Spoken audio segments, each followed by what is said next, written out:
Alors bonjour, nous sommes à Paris dans un congrès sur les biens communs et vous avez d'ailleurs écrit un livre sur les biens communs.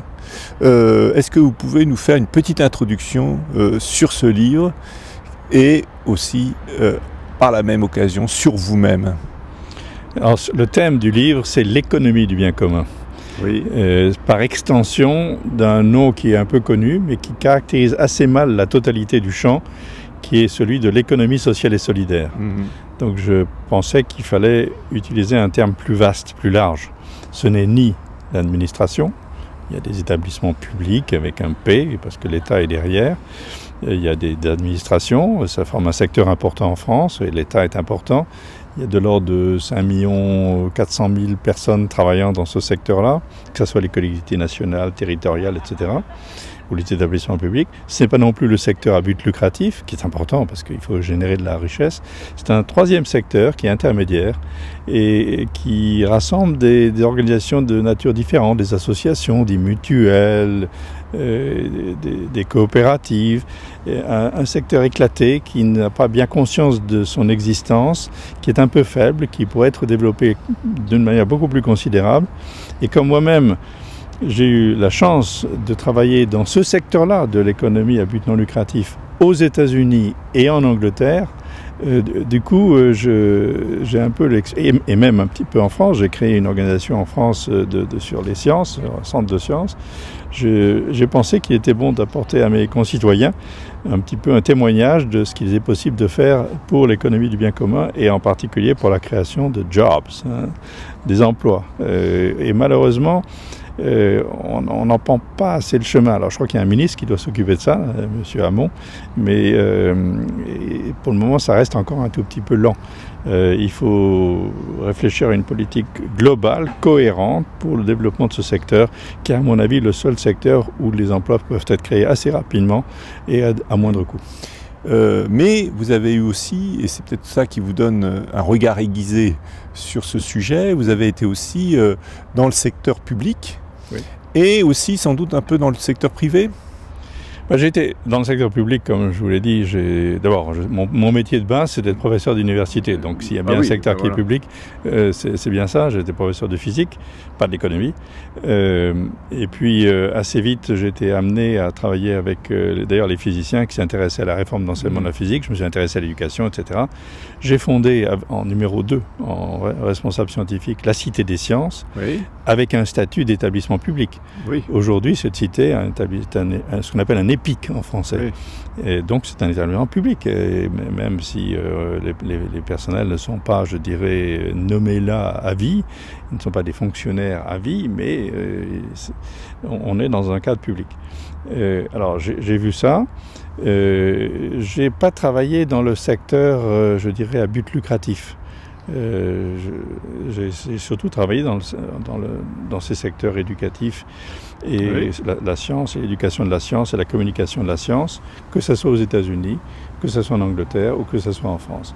Et là-dessus, j'ai vraiment fait développer toutes les institutions que j'ai prises en charge. J'étais chaque fois en position de leadership, de manière à ce qu'elles puissent grandir. Et pour ça, bon, il y a plein de choses à faire, savoir trouver les bonnes personnes, savoir trouver la bonne stratégie, savoir trouver les moyens financiers. Mais c'est un fait, on peut le faire. Donc je ne vois pas pourquoi on ne pourrait pas le faire aussi en France. En France, j'ai créé un petit établissement qui s'appelle l'Exploradome, à partir de rien. En levant de l'argent, un peu d'argent public, un peu d'argent privé, en convainquant que ça valait la peine de faire ce genre de choses par rapport à d'autres dépenses qui, par tête de visiteurs ou d'utilisateurs, étaient beaucoup plus élevées dans les cadres existants que dans le cadre que j'ai pu créer. Très très bien. Et alors, vous avez été très connu aux États-Unis pour avoir repris et développé de manière assez extraordinaire l'Exploratorium, oui, qui est un lieu qui est en Californie et complètement mythique, qui est devenu un des lieux les plus visités de Californie, grâce à vous, grâce à votre leadership justement d'une certaine manière. Est-ce que vous pouvez nous parler de cet exemple et de ce lieu qui est un bon exemple de ce tiers secteur et la manière de le manager et de le transformer? C'est un lieu magique. Et il se trouve que, travaillant à la Cité des Sciences, j'avais fait venir Oppenheimer à Paris pour qu'il nous communique un peu son enthousiasme et sa manière de faire. J'avais même invité à rester, mais il m'a dit c'est mon enfant, je veux y rester, je l'ai créé en 69, il est mort en 85, ils ont cherché un successeur. Alors j'avais donc des connaissances du milieu et un jour ils sont venus me voir en me disant est-ce que vous seriez intéressé par prendre le leadership de cette organisation? Je dis vous êtes un Français qui n'a jamais travaillé aux États-Unis, je connais, j'y vais souvent, j'ai beaucoup d'amis, mais enfin c'est pas la même chose que d'y travailler et surtout de lever de l'argent. Enfin bref, j'ai accepté le défi et avec l'aide de toute l'équipe et avec l'aide du board, enfin de tout l'environnement de cette institution, on a pu la transformer. Quand je suis arrivé, elle était au bord de la mort. Avec un petit budget, disons 6-7 millions de dollars par an. Quand je suis parti 15 ans après, son budget était de l'ordre d'une trentaine de millions de dollars par an, toujours équilibré. Et on avait levé beaucoup d'argent pour investir, pour présenter des manips plus intéressantes pour le public et surtout pour préparer une opération extrêmement importante qui était de relocaliser cet exploratorium qui était si intéressant, de le localiser à un endroit où beaucoup plus de monde passait naturellement. On l'a relocalisé, il vient de s'ouvrir. Maintenant, le nouvel exploratorium, il vient de s'ouvrir sur le port de San Francisco, sur l'HT 15 et 17. Et évidemment, immédiatement, il est passé de 400 000 visiteurs à plus de 1 million de visiteurs par an. Donc, l'important, oui, c'est de faire en sorte que ces bonnes choses ne soient pas simplement conservées pour quelques-uns, pas à portée de leur visite, mais que ce soit mis pour tout le monde, tout près et facilement accessible. Donc l'exploratorium, en quoi est-ce unique? C'est probablement unique parce qu'il y a un staff. Bon, le leadership il est un petit peu pour quelque chose, mais le leadership ne peut pas faire grand-chose tout seul. Mais il y a un staff qui est un staff extraordinairement créatif. Donc les idées viennent du staff. Beaucoup d'idées naissent, et parfois les idées viennent des visiteurs aussi.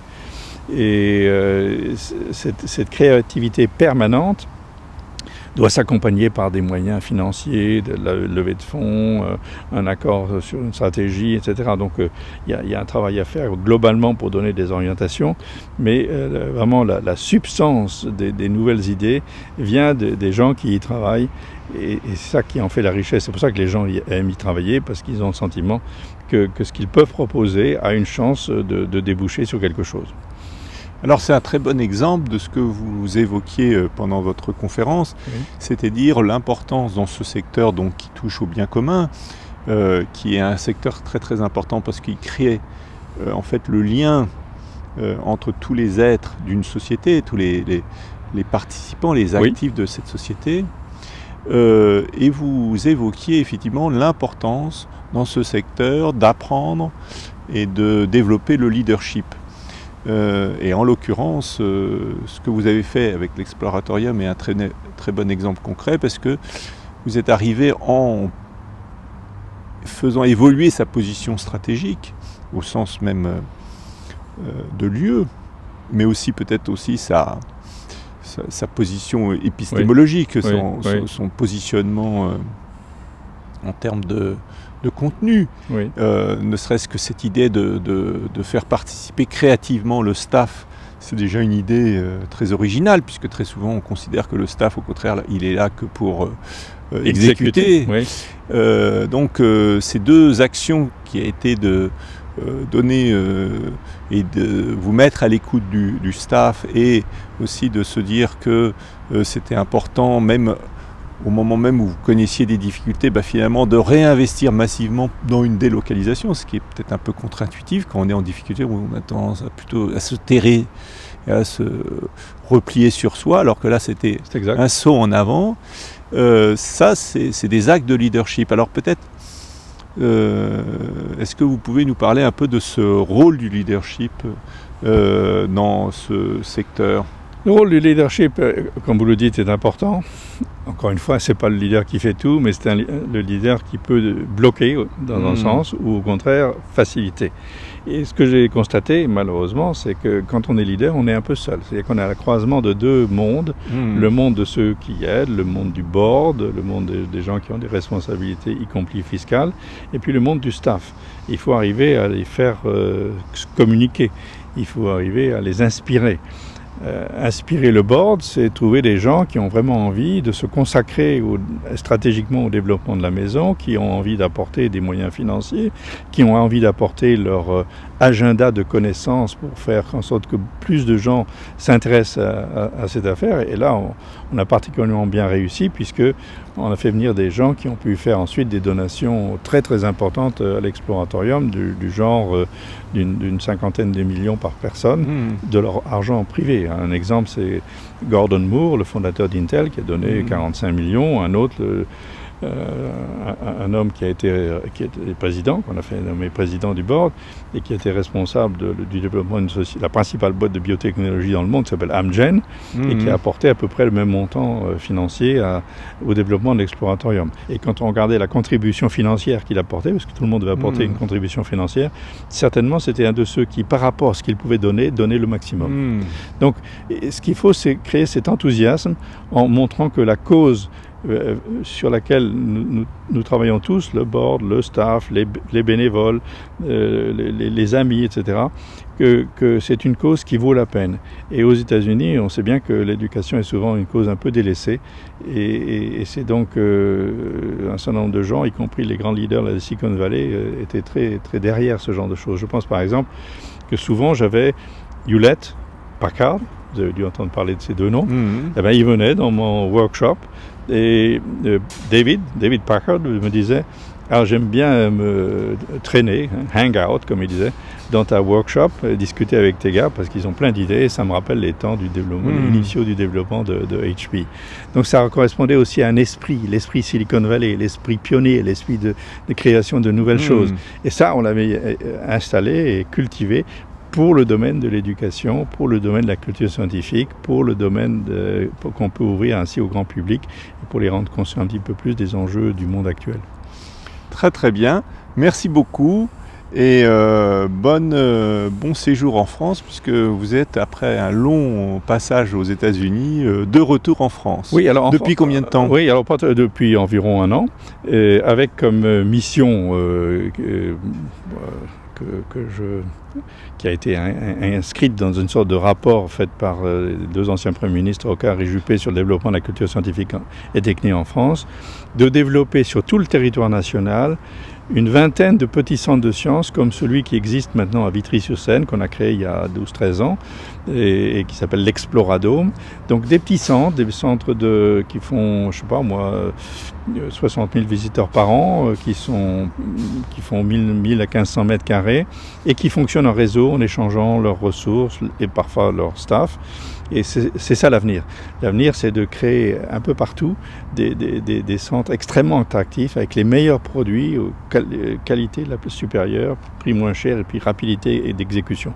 C'est pas tellement courant en France, où souvent les choses sont menées par l'État, qui doit être un État stratège, mais qui parfois est un État un peu trop interventionniste. Donc c'est cela que nous allons faire, que nous avons commencé à faire, et ça commence très bien. Passionnant. Merci beaucoup. Je t'en prie.